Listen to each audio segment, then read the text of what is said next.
Good morning dear students, आज आपण आपल्या आजच्या लेक्चरमध्ये नातवंडास पत्र ह्या लेसनचा जो उर्वरित भाग आहे तो आज शिकणार आहोत. मागच्या लेक्चरमध्ये आपण ह्या लेसनला सुरुवात केली होती आणि ह्या लेसनचा अर्धा भाग आपण शिकलेलो आहोत. आज आपण याच लेसनचा जो पुढील भाग आहे तो शिकणार आहोत. तत्पूर्वी आपण मागील लेक्चरमध्ये झालेला पाठाची अगदी थोडक्यात पुन्हा एकदा मी स्पष्टीकरण देत आहे, म्हणजे आपल्याला उर्वरित भागाकडे वळण्यास अगदी सोपं होईल. स्टुडंट्स, नातवंडास पत्र हा पाठ आपल्याला भारताचे माजी बॅडमिंटनपटू ज्यांनी राष्ट्रीय आणि आंतरराष्ट्रीय दर्जाचे अनेक असे पुरस्कार मिळवलेले आहेत, त्याचबरोबर अर्जुन पुरस्काराने ज्यांना सन्मानित केलेले आहेत, असे आपले लेखक नंदकुमार नाटेकर ह्यांनी पत्राच्या माध्यमातून आपल्या नातवंडास आणि त्याचबरोबर आपल्या सगळ्यांना शिकण्यासाठी किंवा एक नवीन लेसन किंवा आयुष्याला नवीन वळण कसं लागावं हे दाखवण्यासाठी पत्राच्या माध्यमातून आपल्यासमोर हा लेसन ठेवलेला आहे. ह्या लेसनमध्ये त्यांनी खेळाची आवड, त्याचबरोबर त्यासाठी लागणारे परिश्रम आणि परिश्रमातून मिळालेले उज्ज्वल यश ह्या गोष्टीचा आपल्या नातवंडाला ओळख करून दिलेली आहे. आणि दुसरी ती ओळख करून द्यायला अजिबात विसरत नाही, ती म्हणजे आजच्या आधुनिक युगात माणसाच्या आपल्या जवळच्या माणसांशी असलेला जो संपर्क आहे तो हळूहळू कमी होत चाललेला आहे, ह्याची एक आठवण ते आपल्या सगळ्यांना करून देत आहेत. मागील पाठामध्ये त्यांनी पत्राचं माध्यम आपल्या नातवंडाशी बोलण्यासाठी घेतलेलं आहे. त्याची 4 नातवंड कोण कोण आहेत, त्यांची नावं तुम्हाला मी सांगितलेली. कोण आहेत बरं? तर उद्धव, मेघा, मिहिका व जान्हवी ही 4 नातवंड ह्यांच्याबरोबर बोलण्यासाठी त्यांनी मुद्दामूनच पत्र लिहिलेलं आहे.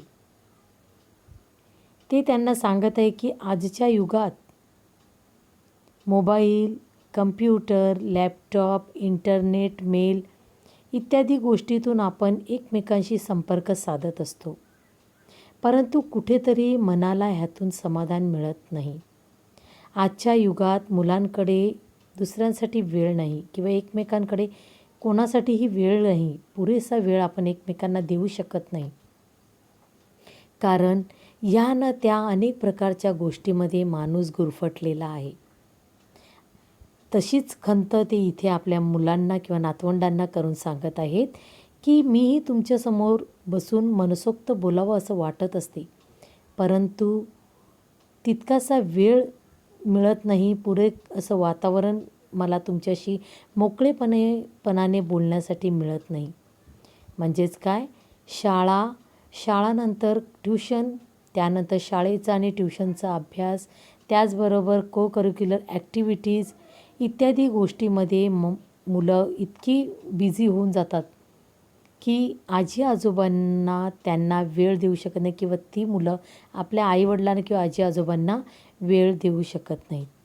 म्हणून ते मुद्दामच आपल्या ह्या 4ही नातवंडांना पत्र लिहून आपल्या बालपणाविषयी आणि त्याचबरोबर त्यातून मिळणारा नवीन संदेश की मुलांनी आपलं आयुष्य कसं घडवलं पाहिजे, उज्ज्वल आयुष्यासाठी किंवा आयुष्यात प्रगतीपथावर जाण्यासाठी काय काय गोष्टी केल्या पाहिजेत याची त्यांनी आपल्या स्वतःच्या आठवणीतून ओळख करून दिलेली आहे.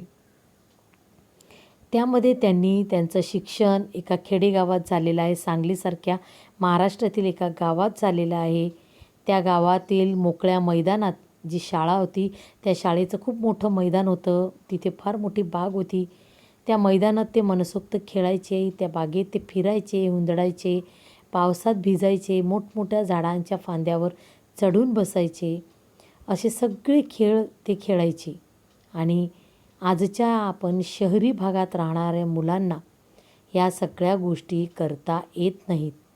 तेव्हा लेखक त्यांना सांगत आहेत की निदान सुट्टीच्या काळात तरी तुम्ही आपल्या गावी या, तिथे मनसोक्त खेळा, मैदानाचा उपभोग घ्या.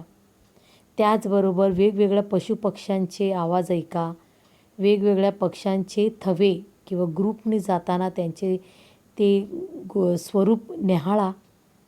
जंगली जनावरे किंवा पशु असतात त्यांचे आवाज ऐका. अशा सगळ्या गोष्टी तुमच्या आठवणीत स्मरणात ठेवा. मोकळे आकाशात मुक्तपणे फिरा, वाहती नदीचा अनुभव घ्या, झाडांवर चढा, तिथे तुम्ही खेळा. आणि ह्या सगळ्या निसर्गाने दिलेल्या आपल्या गोष्टी आहेत, या गोष्टीचा तुम्ही मनसोक्त उपयोग करून घ्या, असं ते आपल्या नातवंडांना सांगत आहेत. त्याचबरोबर ते आपल्याविषयी आता पुढे सांगताना आपल्या नातवंडांना सांगत होते की मी अभ्यासात खूप मोठा हुशार होतो असं नाही, फारसा हुशार नव्हतो पण व्यवस्थित होतो, परंतु खेळात मात्र तो खूप हुशार होते. त्यांना खेळाची आवड खूप लहानपणापासून लागलेली होती. त्यामध्ये बॅडमिंटन हा त्यांचा आवडता खेळ होता. आणि हा खेळ ते अगदी लहान वयातच ते खेळत होते. या खेळामध्ये त्यांनी एवढं प्रावीण्य मिळवलेलं की त्यांना वेगवेगळी पुरस्कार, ढाली, चषक, कितीतरी मिळालेले फोटोज त्यांच्या घरात लावलेले आहेत. त्यांची आठवण ते आपल्या नातवंडांना करून देत आहेत. त्याचबरोबर ते हे सांगायला विसरत नव्हते की हे पुरस्कार किंवा हा खेळ असा सहज माझा आवडता खेळ झाला नाही, तर त्यासाठी मी अथक असे प्रयत्न आणि परिश्रम घेतलेले आहेत. त्यासाठी मी रोजचा नित्य नियमाने व्यायाम केलेला आहे. रोज मी त्यासाठी वेळ दिलेला आहे. आणि त्याचबरोबर आंतरराष्ट्रीय सामन्यात देखील मी आपल्या देशाचे प्रतिनिधित्व केले आणि म्हणून मग त्यांना अर्जुन पुरस्काराने देखील सन्मानित केलेले होते. स्टुडंट, इथपर्यंत आपण आपल्या मागच्या लेक्चरमध्ये पाहिलेलं होतं. आता आपण आपल्या त्या पुढच्या लेसनचा उर्वरित जो भाग आहे त्याला सुरुवात करत आहोत. पहिल्या पॅराग्राफकडे बघूया. तुम्ही कोणता ना कोणता खेळ खेळलाच पाहिजे, मग तो क्रिकेट, टेनिस, बॅडमिंटन असा तुम्हाला जो कोणता आवडत असेल तो खेळ असू दे.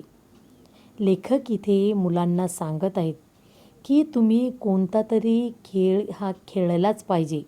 अगदी रोज शाळेतून घरी आल्यावर किंवा ट्युशनवरून घरी आल्यावर वह्या पुस्तका बाजूला ठेवल्यावर mobile, T V, laptop, computer, internet या गोष्टी घेऊन न बसता तुम्ही घराबाहेर पडा. कोणता तरी एक खेळ तुम्ही रोज थोडा वेळ का असेना पण खेळा. त्याचे ते फायदे पुढे सांगत आहेत.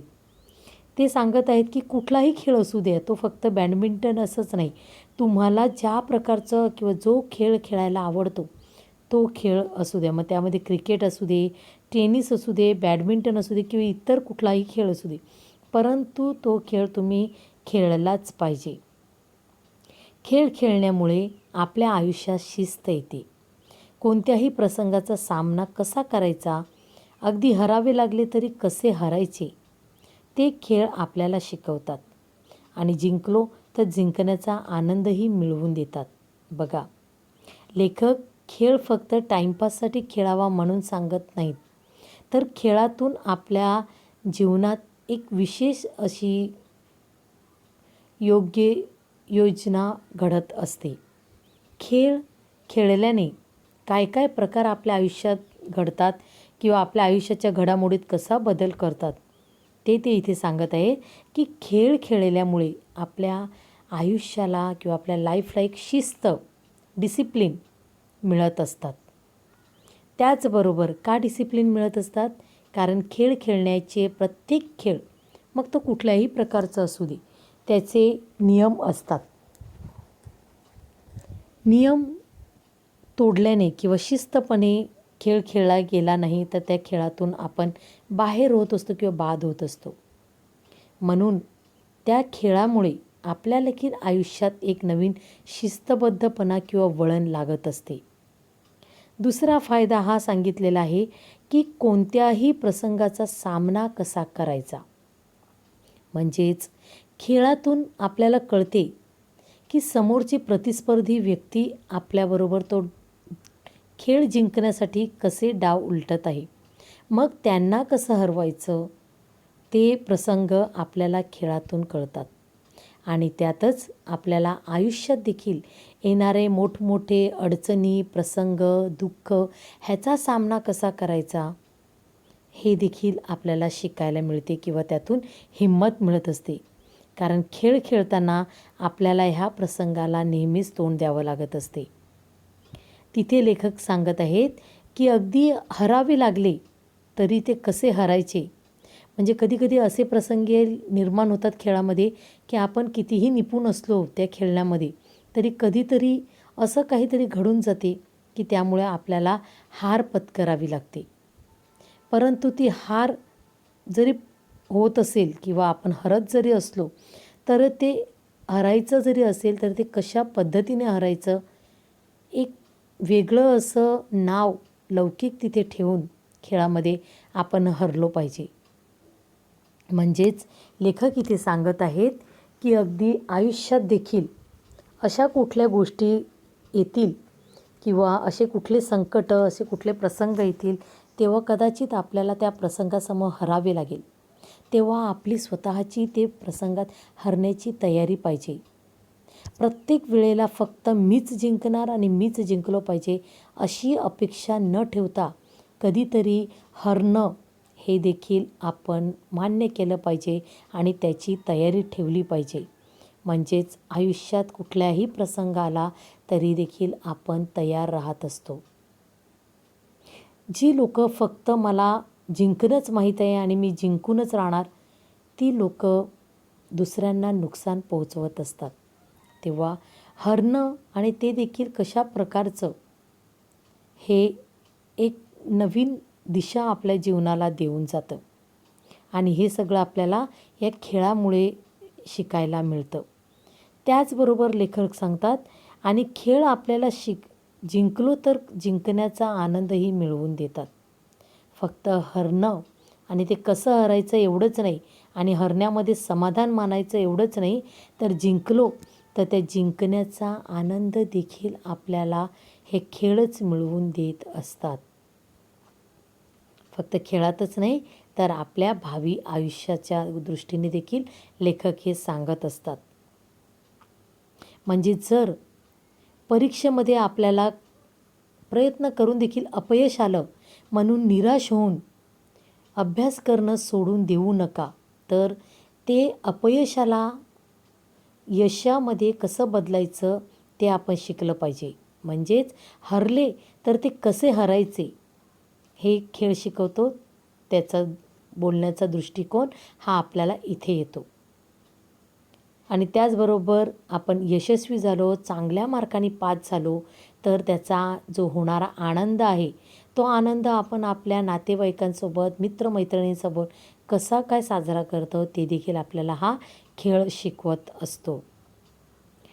खूपच असा सुंदर संदेश आपल्या आयुष्यासाठी ते ह्या पॅरेग्राफमधून आपल्याला देत आहेत.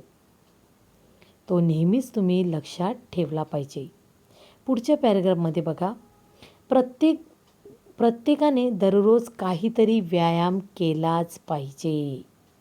अगदी बरोबर.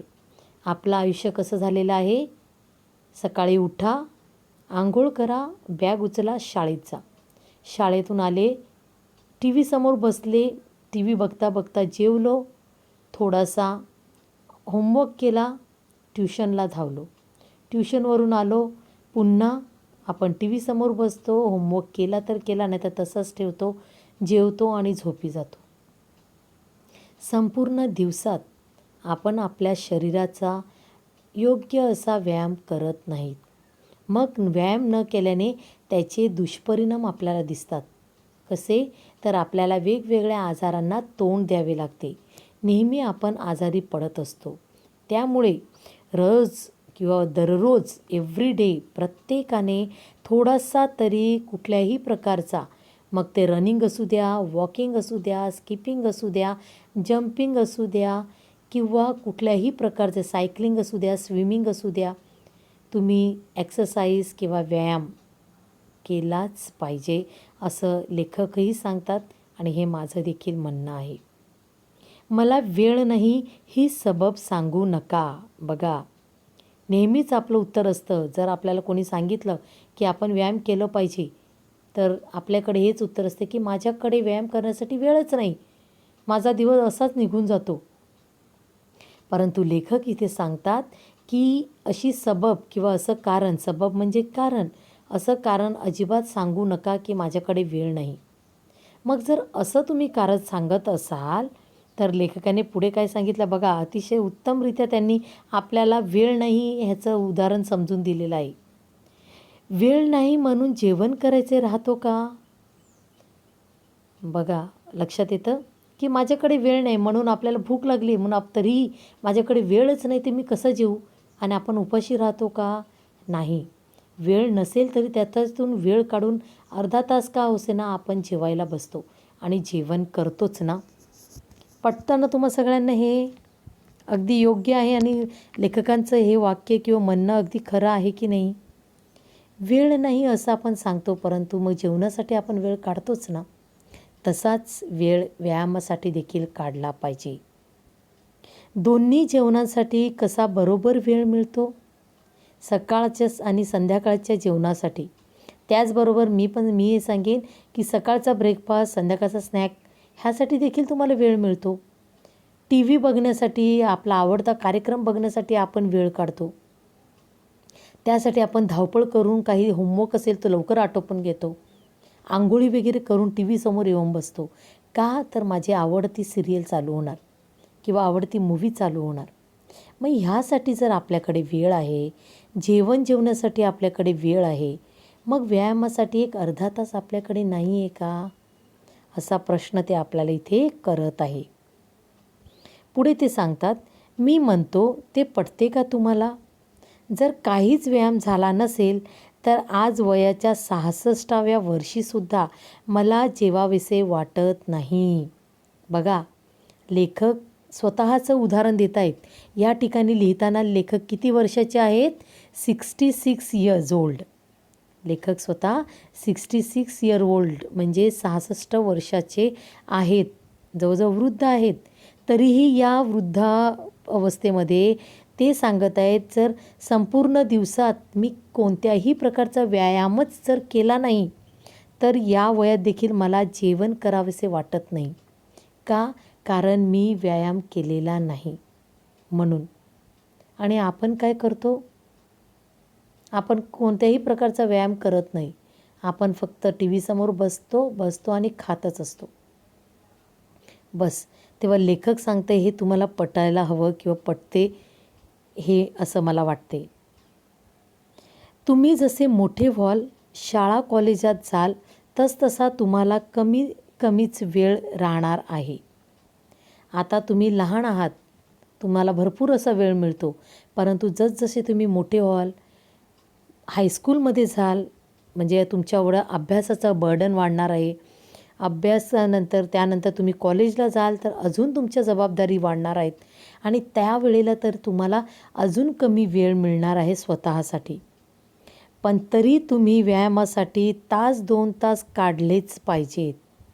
आणि तरीही लेखक सांगतात की असं जरी असेल, तुम्हाला वेळ जरी पुढे कमी मिळत राहिला तरी देखील तुम्ही व्यायामासाठी निदान रोजच्या रोज 1-2 तास तरी काढलाच पाहिजे. काही मुलं जिम करायला जातात, त्यामध्ये 2 तास तरी घालवतात. तसाच वेळ प्रत्येकाने काढून थोडा तरी 1 तासभराचा तरी व्यायाम रोज केलाच पाहिजे.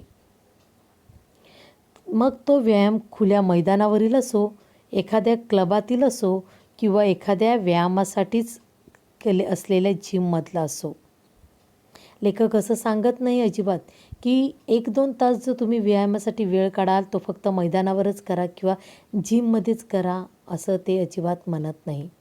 त्यांचं म्हणणं आहे की तुम्ही 1-2 तास व्यायामासाठी दररोज द्या आणि मग तो व्यायाम कुठल्याही प्रकारचा करा आणि कुठेही करा. मग तो मोकळ्या मैदानात करा किंवा क्लबमध्ये करा किंवा व्यायाम करण्यासाठी खास तयार केलेल्या जिममध्ये करा.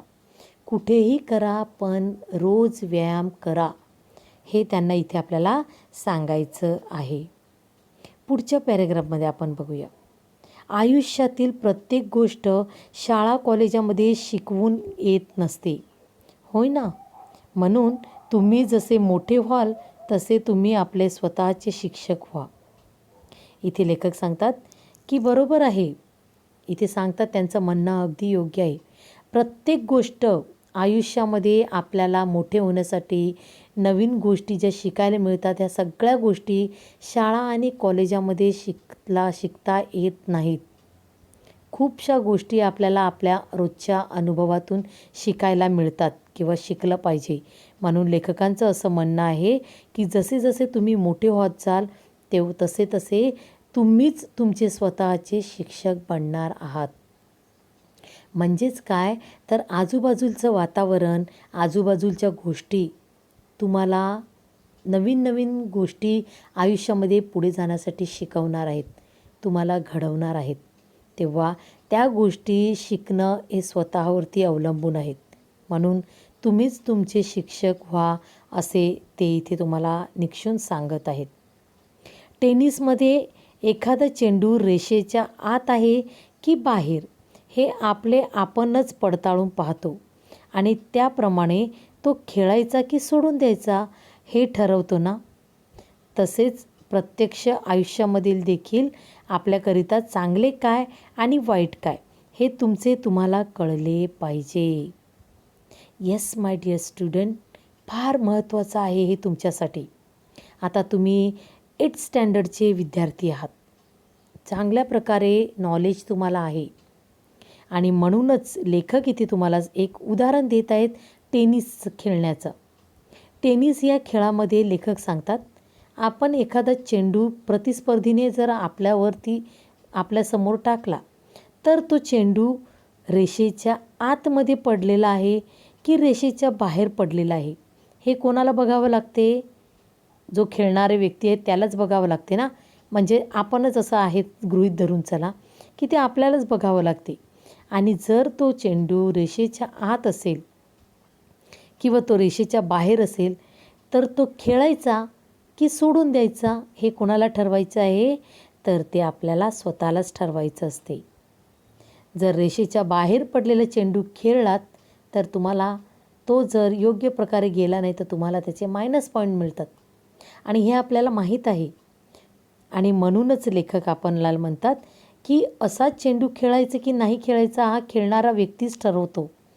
त्याचप्रमाणे आपल्या स्वतःच्या आयुष्यात देखील चांगल्या गोष्टी काय आणि वाईट गोष्टी काय ह्याची जाण आपल्या प्रत्येकाला असली पाहिजे.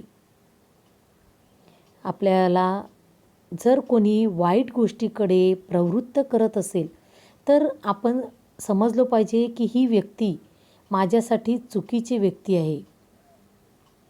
ही व्यक्ती मला वाईट मार्गावर घेऊन जात आहे.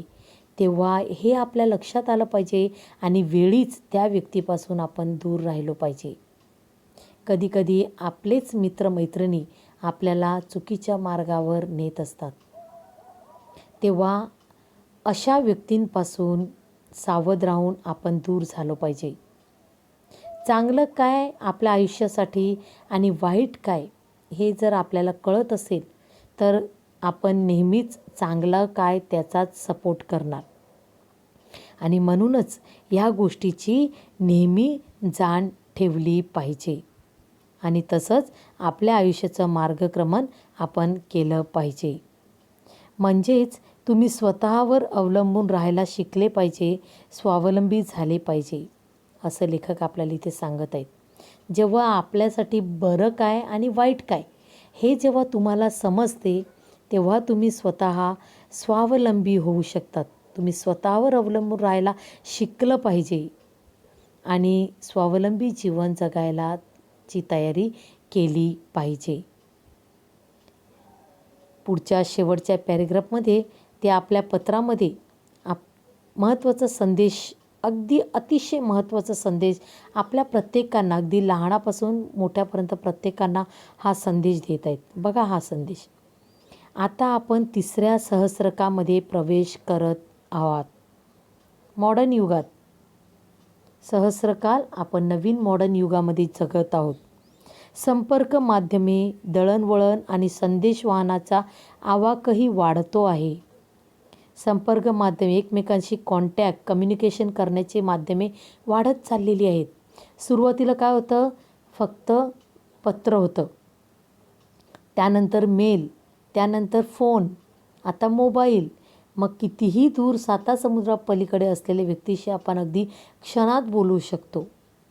ज्या वेळेला पत्र व्यवहार होते तेव्हा 7 समुद्रापलीकडे किंवा दुसऱ्या देशात असलेल्या आपल्या व्यक्तीला ते पत्र पोहोचण्यास महिने लागायचे.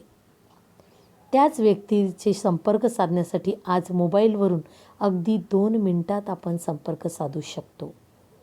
म्हणजे संपर्काची माध्यमे, दळणवळण जाणे येण्याच्या सुखसुविधा, त्याचबरोबर संदेशवहनाचा आवक, सगळ्या गोष्टी या मॉडर्न युगात वाढत आहेत. आता आपल्या घरी बसल्या जागी हवी ती माहिती तुम्हाला ईमेल आणि इंटरनेटद्वारे मिळू शकते. अगदी बरोबर आहे. आपण कुठल्याही प्रकारची माहिती मिळविण्यासाठी कुठल्याही प्रकारचं पुस्तक उघडून बघत नाही किंवा त्याचा शोध घेण्यासाठी बाहेर पडत नाही. तर कुठल्याही प्रकारचं, मग एखादं शॉप ते कुठे आहे, त्याचा ॲड्रेस काय आहे, किंवा एखादं खाण्याचं दुकान किंवा एखादा कुठलाही प्रकार, हॉटेल, कुठलीही गोष्ट हवी असेल तर सहज आपण आपल्या ईमेलवर किंवा इंटरनेटद्वारे ती माहिती मिळवू शकतो. अगदी एका जागेवर घरी बसल्या सगळ्या प्रकारची माहिती आपल्याला नेटवरती उपलब्ध होत असते. तरीही तुमच्या मित्रांशी व कुटुंबियांशी असलेल्या आपल्या वैयक्तिक संपर्क तुटू देऊ नका. ही शेवटची ओळ अतिशय महत्त्वाची आहे. मी पुन्हा एकदा तुमच्या सगळ्यांसाठी वाचत आहे. तरीही तुमच्या मित्रांशी व कुटुंबियांशी असलेला आपला व्यक्तिगत संपर्क तुटू देऊ नका. म्हणजेच लेखकांना इथे सांगायचं आहे की आज आपल्याला एकमेकांशी बोलण्यासाठी भरपूर अशी साधनं आहेत, सगळ्या गोष्टी उपलब्ध आहेत या मॉडर्न युगात. परंतु असं जरी असलं तरीही आपण आपल्या मित्रमैत्रिणींशी, आपल्या कुटुंबियांशी, आपल्या नातेवाईकांशी आपला जो संबंध आहे तो अजिबात तोडू नका. म्हणजेच कधीतरी वेळात वेळ काढून आपल्या मित्रमैत्रिणींना जाऊन भेटा. आपल्या कुटुंबियातील व्यक्ती म्हणजेच आपले काका, आत्या, आजी आजोबा, मावशी, मामा हे जे वेगवेगळे ठिकाणी राहत असतात त्यांच्यासाठी वेळ काढा. जरी तुम्ही फोनवर त्यांच्याशी बोलत असला, अगदी व्हिडिओ कॉलवर बोलत असा, चॅटिंग करत असलात, तरीही वेळ काढून प्रत्यक्ष जाऊन भेटा. आपले नातेवाईक त्यांना जाऊन तुम्ही भेटा आणि आपले वैयक्तिक संबंध अजून मजबूत करा. येत्या सहस्त्रकासाठी तुम्हाला माझ्या शुभेच्छा. तुमचे सप्रेम तुमचा आजोबा. म्हणजेच इथे लेखकांना आपल्या मुलांच्या माध्यमातून किंवा नातवंडाच्या माध्यमातून आपल्या सगळ्यांना, अगदी तुम्हाला आणि मला देखील हा संदेश द्यायचा आहे की जरीही या नवीन युगात आपल्याकडे येणाऱ्या जाण्याचे किंवा एकमेकांशी संपर्क साधण्याचे भरपूर साधने असली तरीही एकमेकांना जाऊन भेटा आणि नातेसंबंध टिकवून ठेवा. कारण आजच्या या नवीन युगात नातेसंबंध तुटत चाललेले आपणास दिसून येतात. नातेवाईक हळूहळू कमी होत चाललेले आपल्याला दिसून येतात. आपली कुटुंब पद्धती हळूहळू छोटी होत चाललेली आपल्याला दिसून येतात. आपल्याला केवळ 4 भिंतीच्या आड राहून मोबाईल, इंटरनेट, टी व्ही या माध्यमातून केवळ संपर्क साधणे आणि ह्यांच्याशीच आपलं एक वेगळं नातं निर्माण झालेलं आहे. तेव्हा लेखक प्रत्येकानं इथे निक्षून सांगतात की आपल्या प्रत्येक जवळच्या व्यक्तीशी आपला वैयक्तिक संबंध तुम्ही आजच्या या मॉडर्न युगात देखील टिकवून ठेवा. आणि ह्या मॉडर्न युगासाठी चांगले राहण्यासाठी, एकमेकांशी टिकून राहण्यासाठी, व्यायाम करण्यासाठी, पुरेसा खेळ खेळण्यासाठी आपल्या सर्वांना हे आपले लाडके आजोबा शुभेच्छा देत आहेत.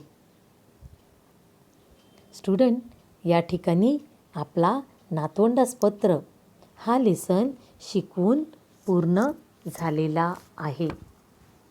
ह्या लेसनवर आधारित किंवा आजचा जो राहिलेला उर्वरित भाग होता यावर आधारित काही समानार्थी वर्ड, विरुद्धार्थी वर्ड किंवा काही प्रश्न उत्तरं, स्वमत मी तुम्हाला पाठवून देते.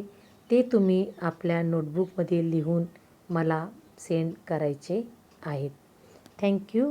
Have a nice day.